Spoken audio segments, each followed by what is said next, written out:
Бата же ката. Бир карыянын үйүнө кайдан жайдан бир ат келет. Ал өзүнүкүндөй кылып аны бага баштайт. Аны көргөн карыянын коңшусу: Ой, кошунам.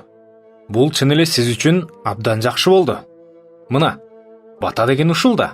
Анда карыя ага мындай деп жооп берет: Ооба, жакшысы жакшы болду. Бирок батабы же катабы аны убакыт көрсөтөт. Бир күнү ат качып кетет.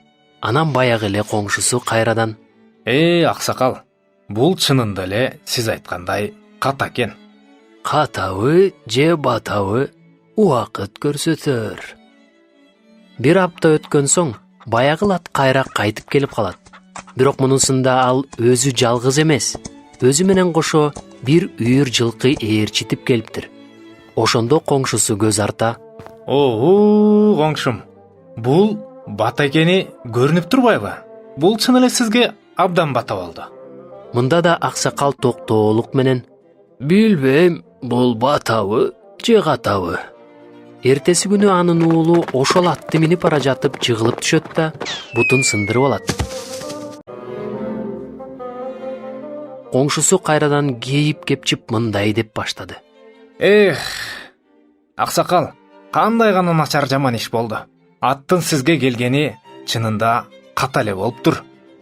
Абышка болсо: Билбейм, бул катабы же батабы, бирок убакыт көрсөтөт, деп жооп берет. Бир нече күн өткөн соң өлкөнүн падышасы өзүнө аскер чогултуп, Абышканын айылындагы бардык жаш уландарды алып кетишет да бутун сындырып алган Абышканын уулу гана калат. Уулдарын аскерге узаткан коңшусу кейип кепчип карыяга келет да ага: Уулуңуз бутун сындырып алганы чындыгында бата болуптур. Тигине элдердин бардыгынын балдары согушту көздөй жөнөштү. А сиздин уулуңуз болсо сиздин кашыңызда үйдө калды. Бул үлгү насаат аңгеменин мааниси мында. Биздин жердеги жашообуз ар түрдүү окуялардан турат.